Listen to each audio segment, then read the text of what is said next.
ইউটিউবের ভূত আপনাকে মাথার উপর চাপছে, এখন খালি ইউটিউব দেখেন আর খালি ফেতনা লাগান, অমুক হুজুর এটা গেছে, অমুক হুজুর এটা গেছে। সারা দুনিয়া সব হুজুরের ওয়াজ শোনার দায়িত্ব কি আপনার নেই? এরকম দায়িত্ব নিয়ে বসছেন যে 2-4 হাজার হুজুরের ওয়াজ শুনবেন আর মাথা খালি প্যাঁচ লাগাইবেন, কোনটা মানবো কোনটা মানবো।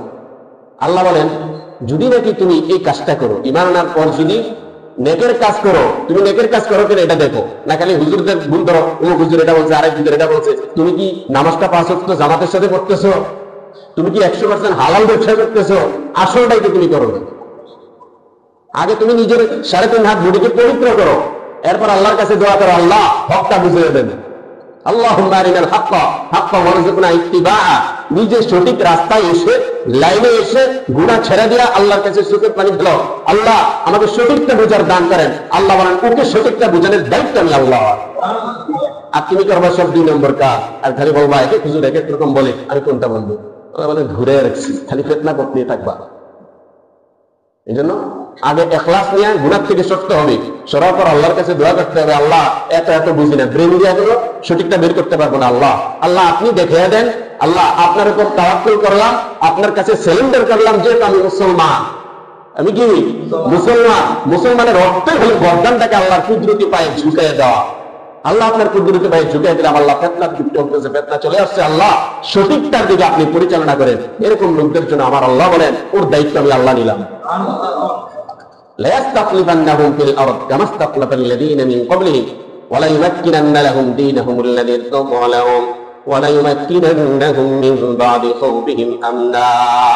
আমার আল্লাহ বলেন তাদের জন্য 3 নম্বরের পুরস্কার হলো আমি আল্লাহ কাফের বেঈমানের তাদের অন্তরের ভিতরে যে ভয় আছে, কাফের বেঈমানের যে ভয় তাদের ভিতরে আছে, আমি আল্লাহ সেই ভয় দূর করে দিয়ে তার অন্তরের ভিতরে নিরাপত্তার ঢুকাইয়া দিলাম। কাফের বেঈমানের একটা ভয় আছে না? আপনি দেখবেন যারা নাকি আমল কম করে, নেকের কাজ কম করে, ওদের অন্তর দুর্বল, ওদের অন্তর দুর্বল। সারাদিন শুধু এই সমস্ত ফিতনায় ভরে রয়েছে। এখন কি কোরআনের যুগ আছে? হুজুররা খালি কোরআনের কথা বলে, হাদিসের কথা বলে। এই যুগে কি বাংলাদেশ কোরআন দিয়ে চলা সম্ভব?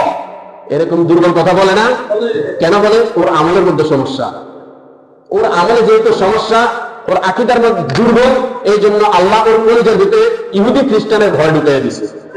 কিন্তু ও যদি সঠিক পথে থাকতো, ও যদি আল্লাহর কাছে সারেন্ডার করতো, আমার আল্লাহ বলেন এই সমস্ত লোকদের যারা আল্লাহকে ভয় করে, যারা ঈমান আনার পর নেক কাজ করে, আমি আল্লাহ কুদরতি ভাবে ইহুদি খ্রিস্টান মূর্তি পূজক ইসলামের শত্রুদের ভয় দূর করে আমি আল্লাহ কুদরতি ভাবে ওর ভিতরে আমানতদের ঢুকিয়ে দিই, ওর কলিজা আমি বড় করে দিই। এই কথাটা আল্লাহ তাআলা বলতেছেন। এটা হলো সঠিক ঈমানদারের 3 নম্বর পুরস্কার। কয় নম্বর পুরস্কার? 3 নম্বর।